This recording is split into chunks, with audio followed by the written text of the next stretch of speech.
단계적 일상 회복의 시작입니다. 함께 만나서 예배할 수 있는 것이 이렇게 기쁜 일인지 우리가 2년 전에는 몰랐던 것 같습니다. 만남이 기쁨입니다. 너무 감사합니다. 그러나 아직 코로나19의 상황이 끝난 것은 아니죠. 우리 신세계교회는 지난 2년 동안 은혜와 안전이라는 두 기둥을 붙잡고 하나님을 예배하기 위해 애써 왔습니다. 하나님 나라의 백성이면서 동시에 시민사회의 일원으로서 여러분 계속해서 은혜와 안전을 위해서 누구보다 모범이 되어주시는 분들, 우리 신세계교회 가족들 될 수 있기를 예수님의 이름으로 소망합니다.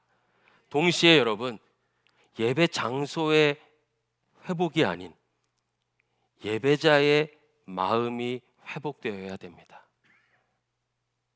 이런 것이에요. 지금 내 앞에 예수님이 계신 거예요. 모든 예배의 순간은 내가 어떤 환경, 어떤 장소, 어디에서 예배할지라도 지금 내 앞에 예수님이 계셔요. 그분을 예배하는 것입니다. 예배당의 분위기, 찬양의 은혜, 내가 원하는 것이 이루어져서가 아니라 하나님이신 그분이 내 앞에 계신 것이에요. 거기에 감격하고 용서해 주심에 기뻐하며 그 주님과 함께 새로운 한 주를 시작할 수 있는 힘, 예배자에게 허락해 주신 축복이죠.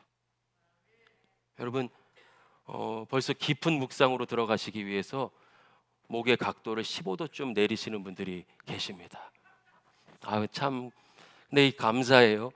그런 장면도 보지 못하고 온라인으로만 예배하다가 깊이 주님과 교제하시는 분들을 보니 너무 감사해요. 그런데 한번 생각해 봐요. 하나님 요 앞에 계셔요. 내 앞에 계셔요. 어떻게 예배할까요? 질문하고 싶어요. 하나님을 만나지 못하고 계십니까?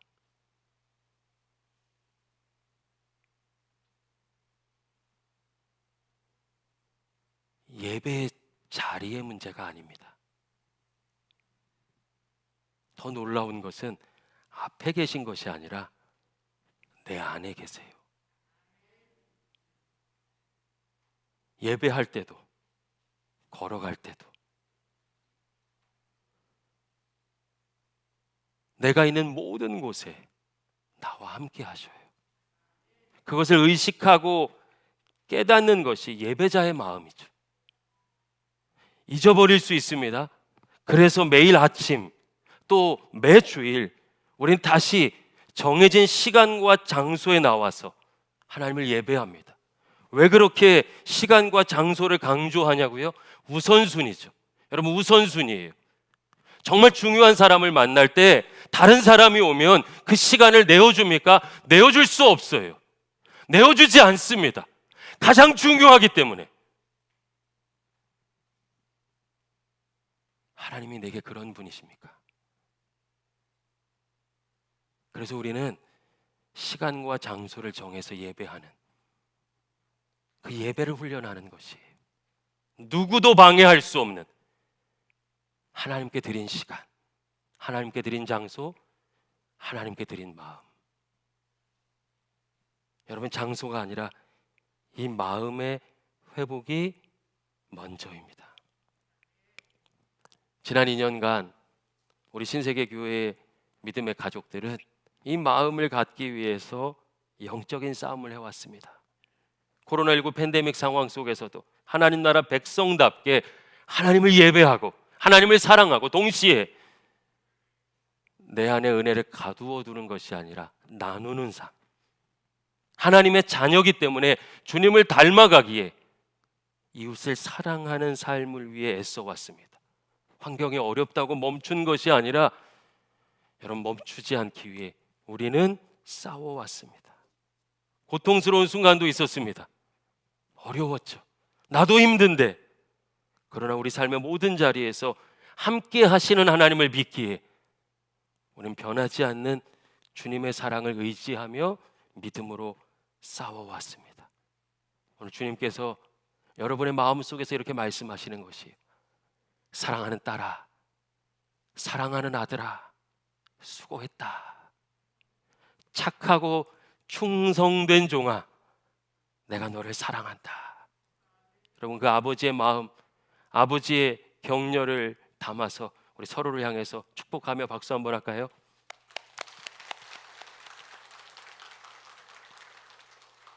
여러분, 우리는 코로나19 이전에도 성도였죠. 코로나19 속에서도 성도였습니다. 그 상황이 우리를 흔들지 못하도록 하나님을 사랑하고 이웃을 사랑한 성경의 가장 중요한 계명을 붙잡고서 그 믿음으로 살아왔습니다. 오직 예수의 신앙으로 하나님을 사랑하고 주님의 제자답게 오이코스 영적 가족을 돌보며 셀처치 이웃사랑의 신앙으로 살아왔습니다. 하나님 알고 계셔요? 하나님이 여러분을 축복하십니다. 반드시 그 믿음으로 이기게 될 줄로 믿습니다. 단계적 일상 회복의 첫 예배가 추수감사주일이며 성찬 예배여서 감사합니다. 저는 이 시간 이렇게 감사의 예배를 올려드리고 싶습니다. 하나님, 환경과 상황은 쉽지 않았습니다. 그런데 우리는 여전히 하나님 중심으로 교회 되려고 싸워왔습니다. 그렇게 주님 따라온 2년, 몸부림쳤던 지난 2년을 감사의 예물로 올려드립니다. 하나님 받아 주시옵소서. 할렐루야. 우리의 삶이 예배가 되고 우리의 마음의 전부가 예물이 되는 것입니다. 교회 공동체는 역사적으로 이런 신앙을 위해서 모일 때마다 예배하고 말씀을 들을 뿐만 아니라 주님의 마지막 만찬을 기억하며 성찬식을 거행해 왔습니다. 오늘같이 이런 성찬이라기보다는요, 가정에 모여서 함께 식사했던 거예요. 성찬과 애찬의 구별이 초대교회는 그렇게 분명하지는 않았습니다. 왜냐하면 그 형식보다 이 성찬을 남겨주신 주님의 마음이 중요했기 때문이죠. 오늘 본문 23절을 보면 바울은 고린도 교회에 성찬식을 전했고 주님께 받은 거라고 고백합니다. 여러분, 성찬식은요, 예수님께서 친히 만드시고 알려주신 것입니다. 처음이 언제입니까? 예수님께서 잡히시던 바로 그날 밤이에요. 주님은 잡히시는데 가만히 있다가 모르고 있다가 잡혀가시는 것이 아니에요. 잡히실 줄도 아셨고 죽음도 알고 계셨어요. 그런데 여러분, 오늘 2000년 뒤에 나를 위해서까지 우리가 주님을 기억할 수 있도록 성찬을 예비하셨어요. 아직 주님의 마음을 헤아리지 못하고 있는 자녀들을 위해서, 제자들을 위해서 성찬을 예비하셨습니다. 이제 몇 시간 후면 사랑하는 제자들이 이 땅에 남겨두고 떠나십니다. 제자들은 항상 동행해 주셨던 예수님을 잃게 되는 것이죠. 게다가 그들은 아직 연약했습니다. 네, 여러분, 그래서 십자가의 길을 가시는 것이, 연약한 우리가 예수 그리스도를 영접하고 구원받은 하나님의 백성이 되고 영접한 순간 내 안에 보혜사 성령님께서 영원히 함께 하시는 그 은혜만이 구원의 길이 되고 능력의 길이 될 수 있기 때문에 주님은 십자가의 길을 가시는 것이요, 그러면서도 제자들이 안타까워서, 오늘 우리가 안타까워서 이 마지막 성찬의 은혜를 예비하고 계십니다. 주님 잡혀가시는 그날 밤 유월절 식사를 제자들과 나누셨습니다. 여러분, 자신의 몸과 피를 나누시는 것을 가르쳐 주시는 것이에요. 유일한 구원의 길로 인도해 주시는 십자가의 사랑을 새 언약의 증표로 가르쳐 주시는 것이죠. 예수님께서는 먼저 축사하시고 떡을 떼시면서 말씀하셨습니다. 이것은 너희를 위한 내 몸이니 이것을 행하여 나를 기념하라. 주님께서 우리에게 생명의 양식이 되어주셨어요. 우리가 주님을 먹어야 됩니다. 주님은 우리의 밥이 되어주셨어요. 주님을 먹을 때 진정한 생명을 누리게 된다는 것입니다. 여러분, 이것을 시청각적으로 가르쳐 주시는 것이에요. 내가 예수님을 영접하고 주님을 믿고 살아갈 때 영원한 구원의 백성이 된다는 것을 떡을 통해서 가르쳐 주셨어요. 이 땅에 오셔서 인간의 육신 입고 오셔서 종처럼 사신 것으로도 모자라 결국 자신의 몸을 다 찢어서 우리를 향한 하나님의 진노를 막아내셨죠. 그러기 위해서 죽음의 길을 가십니다. 그걸 내 몸을 먹어라. 우리를 살리시는 제물 되어 주신 주님에 대해 내 몸을 먹어라. 내가 너희의 양식이다 말씀하십니다. 주의 만찬에서 나눠진 유월절 빵은 우리가 먹는 이런 맛있는 빵이 아니에요. 무교병입니다. 누룩이 들어가지 않았어요. 부드럽지 않습니다. 딱딱한 과자, 크레카 같아요. 주님은 제자들 앞에서 그것을 부수셨어요. 떡이 부서지는 것에 멈추는 것이 아니라 자신의 몸이 산산조각 나는 죽음을 보여주신 것이죠. 생명을 내어주실 정도로 사랑한다. 생명을 내어주시는 그 사랑으로 내가 너희를 살린다. 그렇게 자기의 몸을 내어주셨습니다. 두 번째로 떡을 나눈 후에 그와 같이 잔을 가지고서 다시 말씀하시죠. 이 잔은 내 피로 세운 새 언약이니 이것을 행하여 마실 때마다 나를 기념하라. 기념하라는 기억하라는 것이에요. 주님을 잊고 살아가는 수없이 많은 순간 넘어지고 실패하고 아파하고 괴로워하는 우리를 향해서 다시 기억하라는 것이요. 주님은 한 번도 떠나지 않고 여러분에게 몸을 내어주시고 피를 내어주셔서 여러분이 구원받고 믿음으로 세상을 넉넉하게 이기는 하나님의 자녀 되게 해주시겠다고 약속하시며 우리 주님을 기억하라시는 거예요. 할렐루야. 여러분, 이집트의 바로 왕은 노예였던 이스라엘을 풀어주려 하지 않았습니다. 그래서 하나님께서 애굽 땅에 10가지 재앙을 내리셨죠. 그 마지막 재앙이 무엇입니까? 애굽 땅에 태어난 모든 첫 생명이 죽는 것입니다. 그런데 이스라엘 백성에게는 한 가지 약속을 하셔요. 그들의 집 문설주와 임방에, 즉 문 입구에 어린 양의 피를 바르면 살 것이란 약속이었습니다. 여러분, 막 피를 발랐겠죠?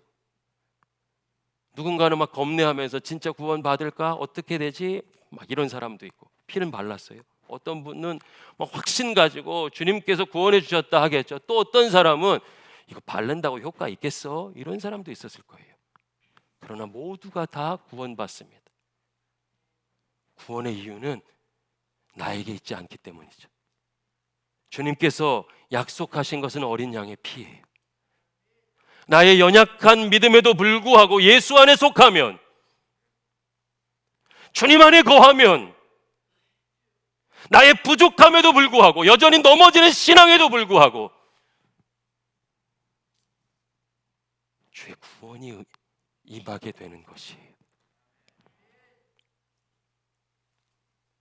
이 약속을 믿고 어린 양의 피를 바른 모든 백성들의 집에는 죽음의 사자가 지나갔습니다. 담을 넘어가듯이 그 집에 담을 넘어갔어요. 심판이, 재앙이 임하지 않았습니다. 그래서 유월한다, 담을 넘어간다, 유월절이라 기념하는 것이죠.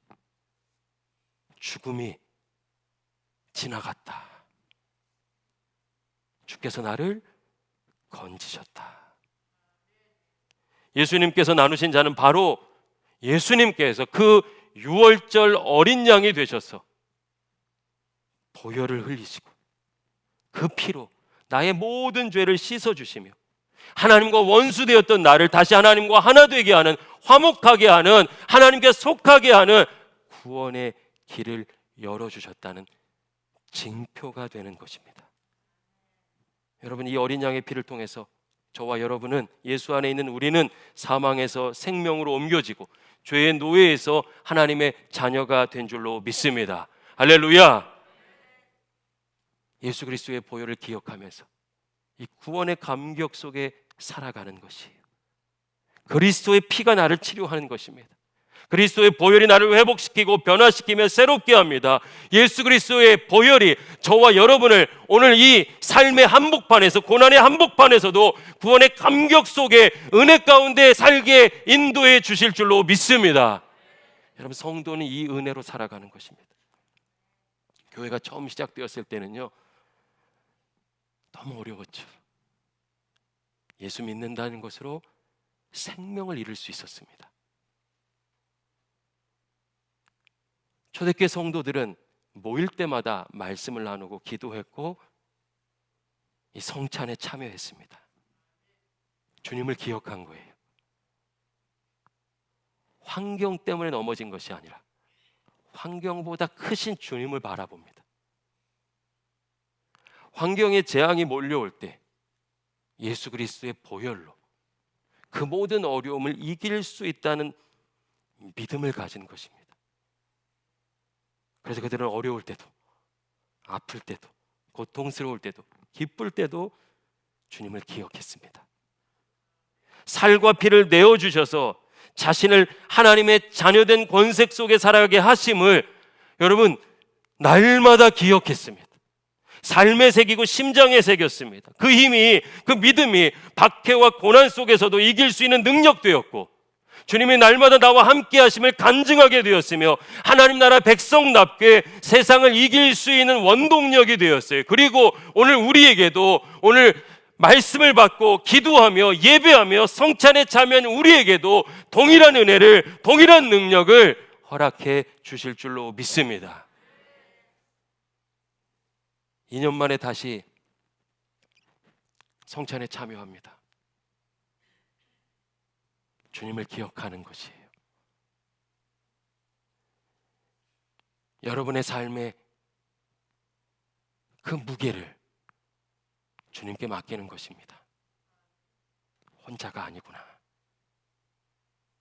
그 아픔의 순간에도, 스트레스의 순간에도, 불안과 두려움과 염려와 근심의 그 상황에서도 주님이 나와 함께 하신다. 주님이 나를 붙잡고 있다.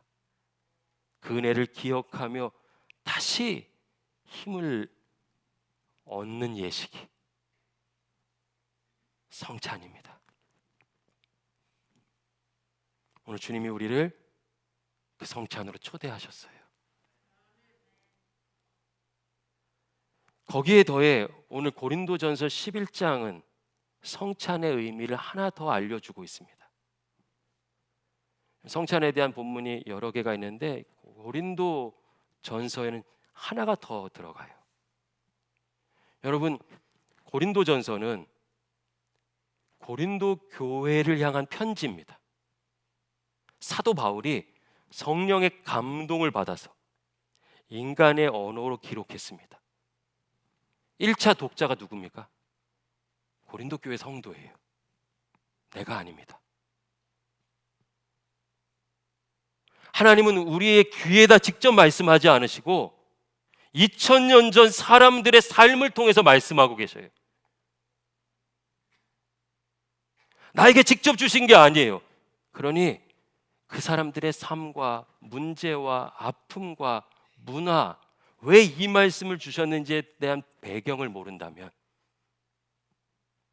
이 말씀은 굉장히 자의적인 해석이 될 수 있습니다. 그 시대의 사람들과 우리 사이에, 고린도 교회랑 비교하면 2000년이죠. 2000년의 간격을 메워서 오늘 내게 주신 말씀으로 적용할 수 있도록 도와주는 것이 신학입니다. 여러분, 이것을 그냥 문자적으로만 보면 한번 같이 말씀을 찾아볼까요? 27절 말씀, 11장 27절 말씀 함께 읽겠습니다. 시작. 그러므로 누구든지 주의 떡이나 잔을 합당하지 않게 먹고 마시는 자는 주의 몸과 피에 대하여 죄를 짓는 것이니라. 아멘. 고린도 교회 성도들을 향해서 이 말씀을 주셨다는 것을 기억하지 않고 여러분, 이 성찬에 대한 말씀만 보면 각자의 생각에 따라 해석이 다 달라지는 거예요. 누구든지 주의 떡이나 잔을 합당하지 않게 먹고 마시는 자는 주의 몸과 피에 대하여 죄를 짓는 것이다. 합당하지 않은 성찬은 주님께 죄 짓는 것이다. 합당하지 않은 성찬이 뭐지? 어제 나 사람들한테 욕했는데, 나 어제 운전하다가 옆에 누가 탁 끼어들었는데 막 했는데, 오늘 남편이랑 싸우고 왔는데, 그걸 회개하지 않으면 성찬에 참여하면 안 되는구나. 여러분 99%가 그렇게 해석해요. 그런데 고린도전서예요. 고린도 교회 성도들은 분열하고 있었습니다. 미워하고 있었습니다. 편을 가르고 있었어요. 그들에겐 합당하지 않은 성찬이 무엇입니까? 주님의 몸을 같이 먹었어요. 한 몸이 되었죠. 그런데 어떻게 다른 몸인 것처럼 성찬을 먹을 수 있지? 어떻게 나와 상관없는 것처럼 미워할 수 있지? 그렇다면 한 몸 되신 주님에게 죄를 짓는 것 아니야? 분열하는 고린도 교회 성도들을 알고 있지 못하다면 하나님이 이 말씀을 주신 의미를 놓치게 됩니다. 여러분 문자적으로만 성경을 보는 게 이렇게 무서운 일이에요. 고린도전서 10장 17절 말씀을 제가 읽겠습니다. 떡이 하나요 많은 우리가 한 몸이니 이는 우리가 다 한 떡에 참여함이라. 예수 그리스도의 몸을 함께 먹었기에 우리는 한 몸, 한 가족, 한 몸 공동체가 되었습니다. 고린도 교회는 성찬을 나누는데 부자들은 미리 먼저 와서 자기 걸 다 먹었어요. 이때는 교회가 준비해 놓지 않았습니다. 각자가 도시락을 싸우듯이 싸웠던 거예요. 여러분, 우린 주일이 공휴일이잖아요. 주일이 공휴일이 되었던 때가 언제였을까요? 최소한 주후 4세기 이후입니다. 그럼 고린도 교회 성도들 가운데 신분이 낮거나 노예였던 사람들은 주일날도 일해야 됐죠. 얼마나 힘들었겠습니까? 예배의 시간을 지킬 수 없어요. 그런데 부자라고 더 가지고 있다고 한 몸됨을 깨면서 자기들이 먹고 즐기며 교회를 분열시켰습니다. 주님이 통곡하시는 거죠. 20절엔 그래서 주의 만찬이라고 번역합니다. 21절에는 각각 자기의 만찬이라고 번역하죠. 여러분 주의 만찬을 영어로 하면 communion이에요. come 함께, union 하나 되다. 함께 하나 되다. communion 성찬입니다. 주님과 함께 우리 모두 함께 되는 사건. 그것을 상징적으로 가르쳐 주신 것, 기억하게 하시는 것이 성찬입니다. 주님과 한 몸을 이루고 주님의 몸을 함께 먹은 우리가 한 가족이 되는 것. 그게 성찬이에요. 십자가 아래서는 부자도 가난한 사람도 나이가 많은 사람도 어린 사람도 권력을 가진 사람도 없는 사람도 헬라인이나 유대인 상관이 없습니다. 주님 안에선 하나 되기 때문이죠. 주의 만찬은 하나 되게 하는 것이고 자기 만찬은 분열하는 것입니다. 주의 만찬에 참여하는 사람은 하나 되게 하는 사람이고 하나 되게 하기 위해서 예수님을 닮아 기꺼이 나의 불편을 선택하고 사랑하고 섬기는 사람입니다. 여러분 성찬식을 눈으로 보고 손으로 만지고 입으로 먹는 말씀이라고 합니다. 살아있는 말씀. 그냥 형식이 아니라 교회 2000년 역사 속에서 성찬은 살아있는 말씀이라고 했습니다. 즉 예수님의 십자가 사랑을 보고 만지고 먹고 누리고 나누는 것을 뜻합니다. 우리가 성찬에 참여한다는 것은 예수님과 화목되는 것뿐만 아니라 우리 모두가 한 가족 된다는 것을 뜻하고 그런 결단을 의미합니다. 여러분 같은 몸인데 여러분 팔이 아파요. 한 몸이면 팔이 아프면 내가 전부가 아파요. 머리 대신 예수 그리스도, 몸을 이루는 지체라면 다른 성도가 영적으로 아파해요. 아프지 않으면 믿음이 부족한 게 아니라 내가 주님의 몸이 아니라는 증거가 되는 거예요. 그것을 회개하고 주님을 사랑하면서도 믿음의 가족과 이웃을 사랑하겠습니다.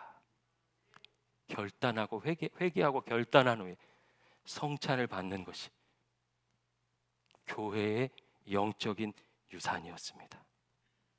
코로나19로 얼마나 많은 이들이 아파하고 있습니까?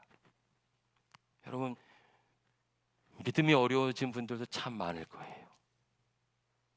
손 내밀어 주는 한 사람이 있을 때 하나님은 그것을 살아있는 예배로 받으시고, 이 성찬을 통해서 우리가 다시 한 몸 한 가족됨을 회복하고 주님 따라가기를 원하시는 줄로 믿습니다. 말씀을 정리하겠습니다. 사랑하는 여러분, 성찬을 통해 다시 주의 은혜를 기억하고 옆에 있는 믿음의 가족들을 사랑하고 돌보는 한몸 공동체 신세계 교회가 될 수 있기를 예수님의 이름으로 간절히 축원합니다. 기도하겠습니다.